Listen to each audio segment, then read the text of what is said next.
My husband demanded a DNA test to deny that the baby was his. He was having an affair and planning to take control of my father-in-law's company. The words that just came out of my husband's mouth are far worse than the pain that rips through me like a sharp blade. Adam comes forward, his pricey suit immaculately ironed despite the 12 hours we've spent in this delivery room, while I'm still gasping for air, trembling and drenched in sweat. I want a DNA test. He doesn't question our baby daughter's paternity. His voice is dispassionate and flat, as if he's ordering coffee. With her hands still holding our baby, my baby? The nurse freezes. The beeping monitors suddenly become too loud and obtrusive, and the room appears to shrink. Dr. Collins's wrinkled face wrinkles in worry as he looks up from his charts. Adam, what are you talking about? My voice has an odd, aloof quality, as if it were someone else's. He refuses to look at me. Rather, he looks coldly and calculatingly at our daughter, who weighs 7 pounds, 4 ounces of perfection. You heard me, McKenna. I want proof she's mine. Like poison gas, the accusation lingers in the air. This is the result of 12 years of marriage. To make him feel even a small portion of the agony pulsing through my chest, I want to shout and throw something. Rather, I chuckle. It's a harsh, bitter, terrible sound. Get out. In my mouth, the words taste like metal. Get out before I call security. Dr. Collins begins. Mrs. Harrison. But Adam interrupts. I have every right to be here, and every right to request this test. His fingers skim the screen as he takes out his phone. My lawyer says. Your lawyer? You've been talking to your lawyer while I was in labor, I blurt out. The only indication that he is still capable of feeling guilt is a faint flush that appears on his neck. I've been preparing for this moment for weeks. Weeks. The term keeps repeating in my mind. My husband was organizing this ambush as I was folding little onesies and choosing nursery colors. I feel as though I've been physically struck by the understanding. Bless the nurse, she puts herself in our way. Sir, perhaps we should continue this discussion outside. No. I ignore my aching body's protest and push myself to sit up straighter. Let him stay. Let him watch the test. Let him see exactly how wrong he is. Something flickers in Adam's eyes, but his expression remains unchanged. Disappointment? Solace? I'm no longer able to tell. I used to be familiar with all telltale signs and micro-expressions. At what point did my husband lose his identity? Dr. Collins adds, I'll arrange it immediately. In a deliberately bland tone. Though I must say, in my 30 years of practice, just do it, instructs Adam. I used to find his nervous habit of straightening his tie charming. The sooner we know the truth, the better. The truth, as though he still knows what that word implies. My girl, our daughter, is sleeping soundly in the bassinet, oblivious to the storm that is building all around her. Her dark hair, like mine, is already beginning to curl, and her little fingers are balled into fists. Even though my hands are shaking, I answer. Fine, in a calm voice. Do the test. But when it proves what I already know, don't expect forgiveness. It buzzes on Adam's phone. When he looks at it, his mask briefly comes off, guilt, terror. He's on his way to the door before I can comprehend it. He says, I'll be back tomorrow, without turning around. My lawyer will contact you about the arrangements. After he leaves, the door clicks shut, and I can breathe again. Dr. Collins touches my shoulder tenderly. McKenna, I'm so sorry. Don't. My fingers already discover Sam's number as I grab for my phone. I'll let my cousin know what to do. He always does. Just get me the paperwork for the test. And, Dr. Collins, make sure it's witnessed at every step. His eyes light up with comprehension as he nods. Of course. I gaze at my daughter once more, committing to memory every exquisite feature of her face. One thing is certain, regardless of the game Adam is playing or the falsehoods he is telling himself. He doesn't know what he's begun. After 3 days in the hospital, Sam feels as though his flat is a haven. As Tara bustles around the kitchen brewing tea, I curl up with Emma on his worn leather couch. My worries are calmed by the familiar smell of coffee grounds and old books, but my hands continue to shake. Saying, he's changed all the locks, I observe Sam pacing. Changed the security codes too. 12 years of marriage, and he locks me out like I'm some kind of criminal. With his journalist's notebook already stuffed with scrawled notes, Sam stops pacing. When exactly did things start changing with Adam? Think back carefully. The inquiry is a kind of gut strike. I close my eyes and attempt to remember when my marriage started to go apart. When I say, maybe 4 months ago. He started working late, missing doctor's appointments. Said it was a big merger, the Preston Tech deal. Tara's expression is disturbed as she puts down a mug of chamomile tea. That closed months ago. I gave it a quick glance. How do you know that? Because my sister works in their PR department. Tara and Sam exchange glances. The deal fell through in March. March. When Adam began bringing pricey new suits home. When the enigmatic business travels started. When he completely stopped caressing me. Sam taps his pen against the notebook and says, "This is what doesn't add up. Why wait until the baby is born to demand a DNA test? Why not do it during pregnancy?" Because he needed a scene, states Tara in a low voice. He needed witnesses. It dawns on me like a blast of cold water. He's assembling evidence against me. Emma stirs in my arms, and I instinctively move her blanket. Her little face reminds me of how calm and trustworthy I used to be. Sam says, "There's something else." But he hesitates. I made some calls. Adam's been meeting with divorce attorneys since January. January. When I initially informed him of my pregnancy. He remarked that everything was fine as he grinned and gave me a hug. That son of a... I stopped myself and glanced down at Emma. Why go through with the pregnancy if he was planning this all along? Because of the Harrison family trust, Tara responds accordingly. Your father-in-law's will had specific conditions about heirs, didn't it? Things begin to come together. The trust only pays out if there are legitimate children. Even I can hear the hollowness in my voice. He needed proof the baby wasn't his to invalidate the claim. Sam hears a buzzing sound on his phone. His face darkens as he looks at it. Adam just posted on LinkedIn. He's accepted a new position at Grant Technologies. Grant? Something in my memory is triggered by the name. Wait, isn't that the company that tried to buy out Harrison Industries last year? Sam concludes, the same one your father-in-law refused to sell to before he died. We all jump when someone knocks on the door. Glancing through the peephole, Tara takes a rapid step back. It's Adam. I say. Don't open it. And squeeze Emma tighter. Adam's words, McKenna, echo through the door. I know you're in there. The DNA test is scheduled for tomorrow morning. My lawyer insists you be present. I take Sam's arm as he approaches the door. Wait, let him talk. Adam goes on.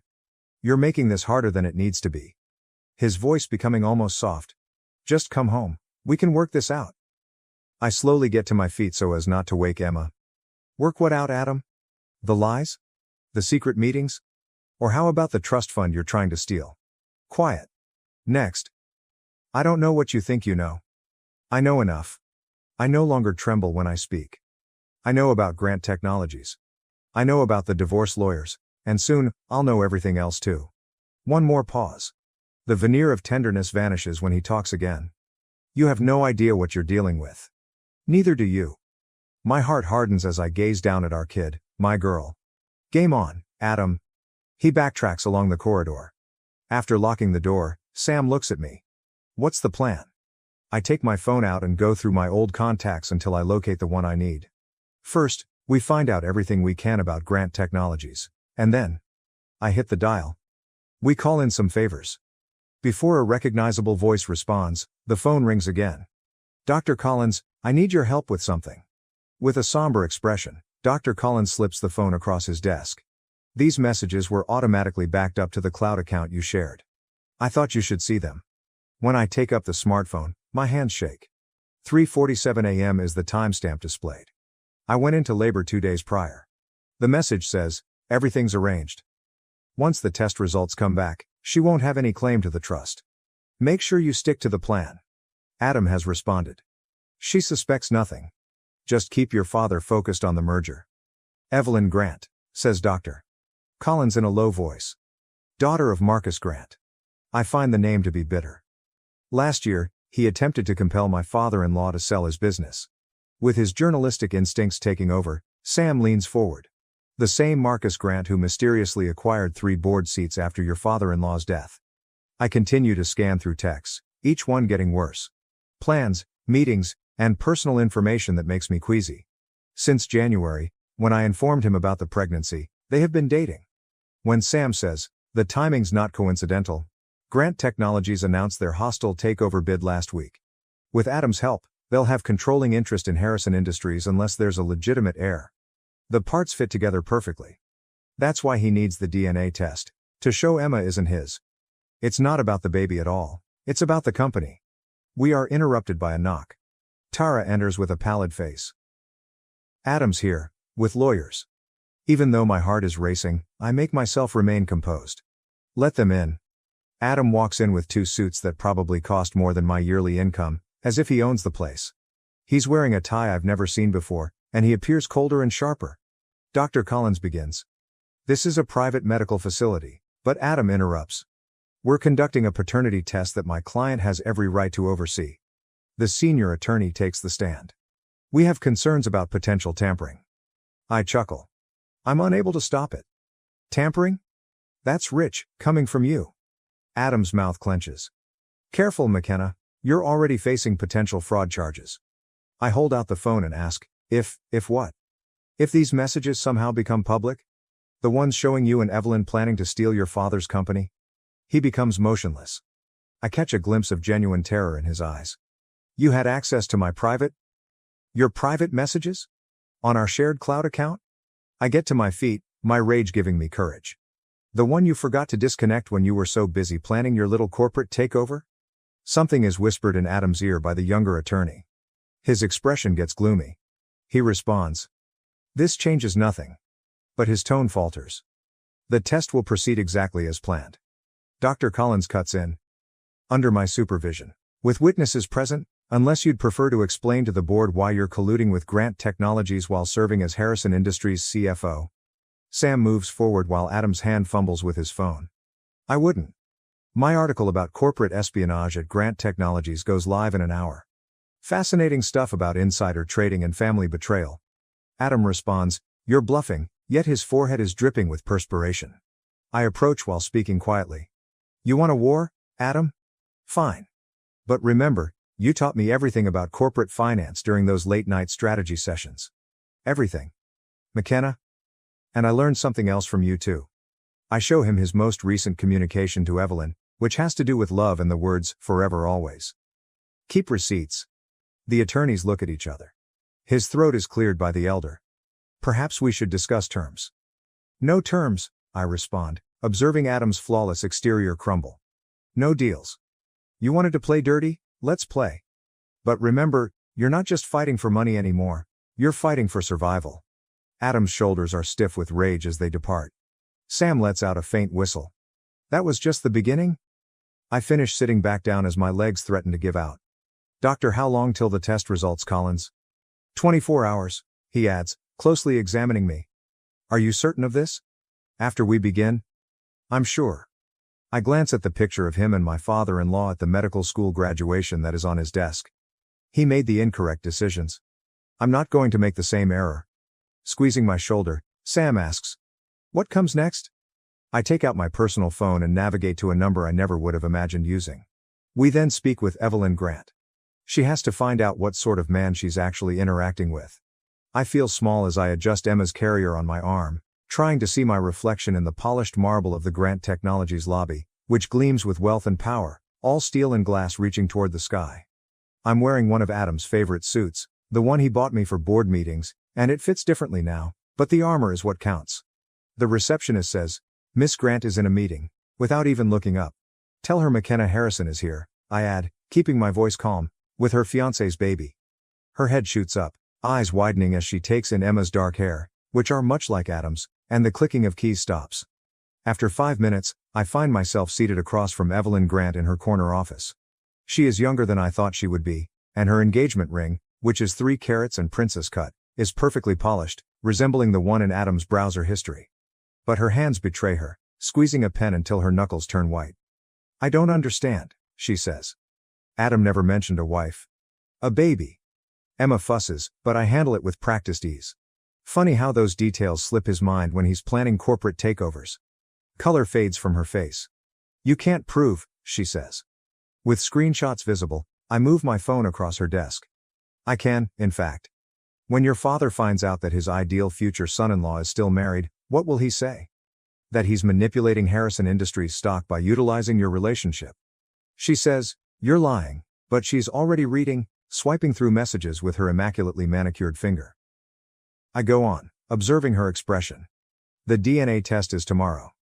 Adam seems pretty certain about the results, almost as if he knows something I don't. She looks up abruptly, and her eyes flicker with dread and recognition. Sam's text makes my blood run cold, and my phone buzzes. The lab was broken into yesterday night. Security footage was deleted. Evelyn murmurs, he wouldn't, more to herself than to me. Your father's company stands to gain millions if Harrison Industries falls, I declare, leaning forward. And Adam stands to gain everything, unless there's a legitimate heir. When the pen she is holding breaks, ink spills down her immaculate desk calendar, discoloring both merger dates and wedding venue appointments.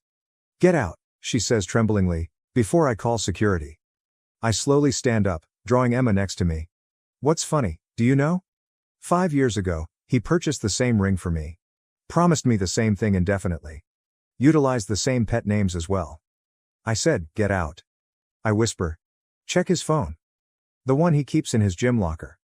The one that conveys genuine messages. She becomes motionless. How did you? Because I used to be you.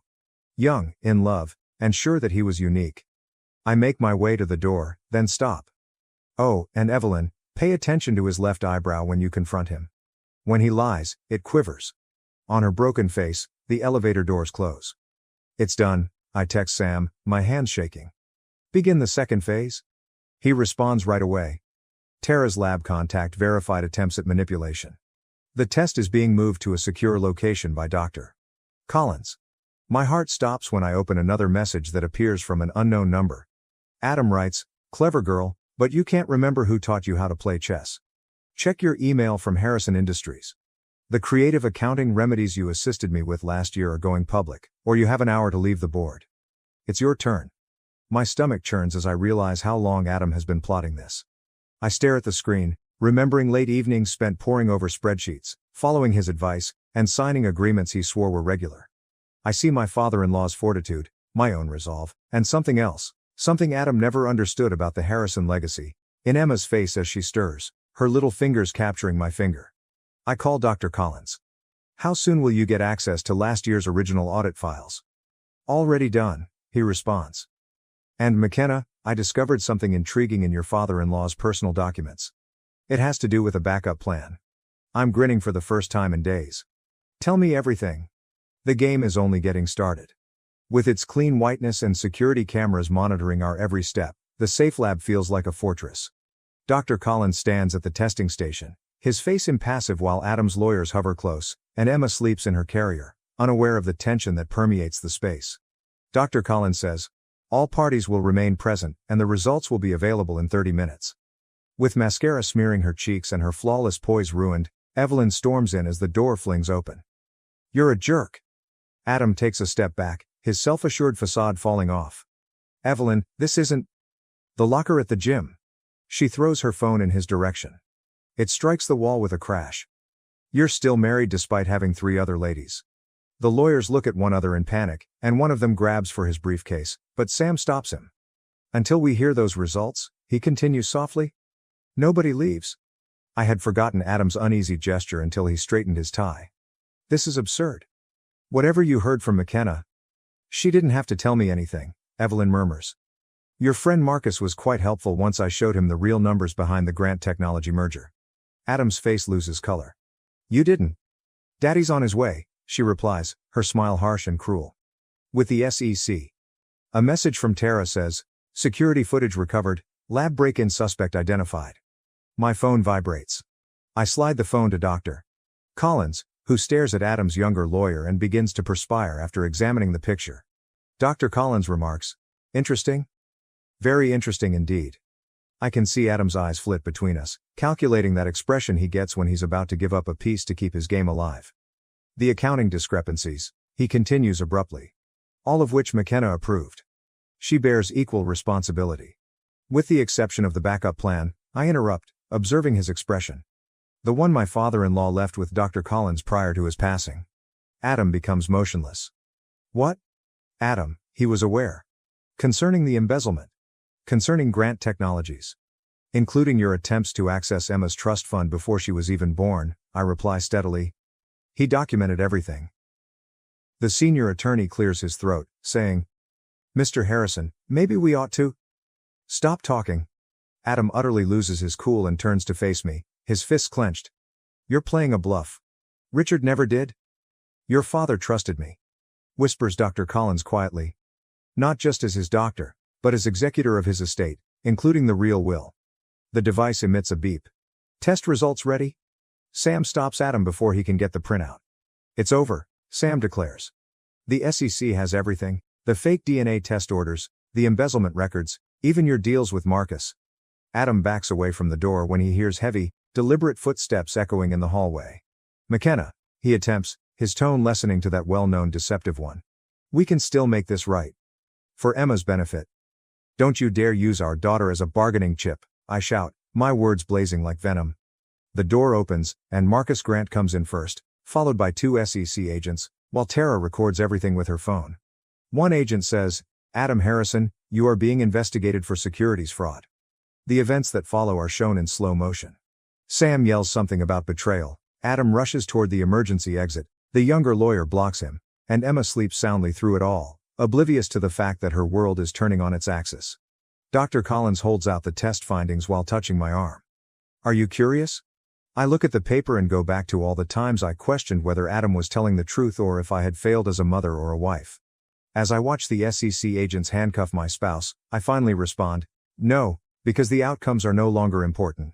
She is my daughter. I only need to know that. Marcus Grant walks toward his tomb.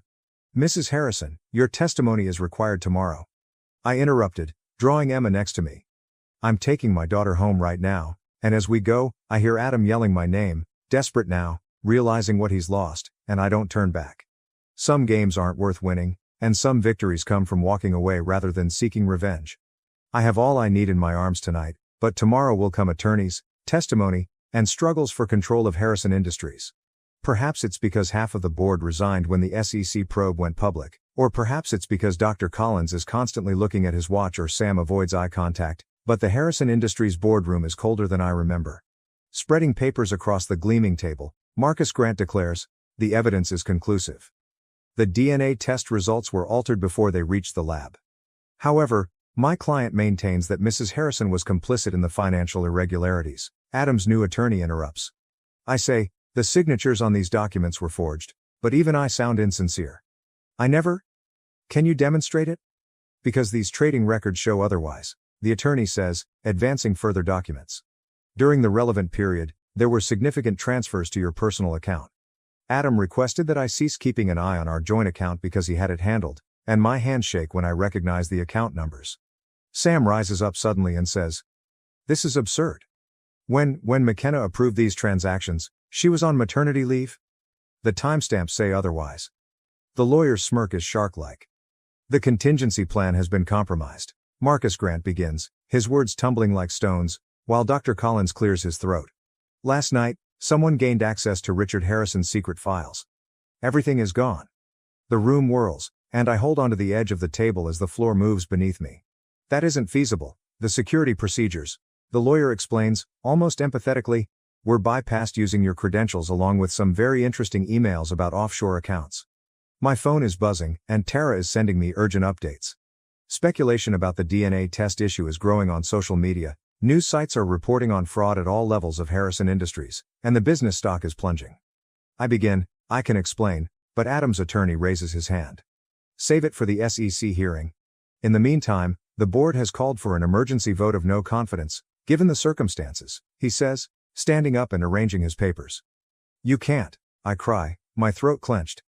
My father-in-law dedicated his life to this business. He had faith in me. I recoil when I hear Adam's voice.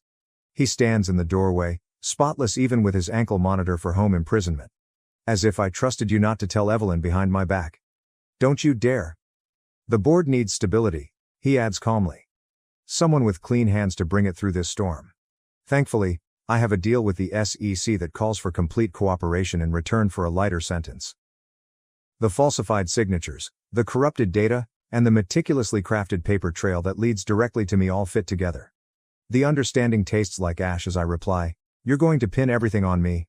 The fraud, the cover-up, all of it. I told Evelyn that. He twitches his left eyebrow. McKenna, you caused this to yourself. If you had only cooperated? Did you play along? I get up so fast that my chair falls over. You stole my daughter's inheritance, right? Richard built everything, but you ruined it all. Your daughter? His grin turns ruthless. Roughly. The results of the initial DNA test were really intriguing. The audience falls silent, and as Sam approaches Adam, security personnel intervene. I murmur. You're lying. But skepticism seeps in like poison. I think about all those late hours at work, the enigmatic business trips, and how he never wanted to talk about nursery colors or baby names. Am I? He takes out his phone and displays a lab result that I had never seen before. Do you want to know how these genetic markers work? Adam's attorney interrupts Dr. Collins before he can finish speaking. In light of the situation, my client is ready to request complete custody. When evaluating a person's suitability for parenthood, the court typically disapproves of fraud and embezzlement. I hear Emma's midnight sobs and morning laughter, see her face with her small fingers and dark curls, and feel the weight of her in my arms. The only thing that has seemed genuine since this nightmare started. The board votes in an hour. Adam replies quietly. So step down immediately. Give us your shares, and we might be able to set up supervised visits. I sway and Sam takes my arm. McKenna, don't. My vision is blurring though, and I'm already reaching for the resignation letter. Sometimes surrendering isn't about giving up. Sometimes it's about buying time to fight in a different way.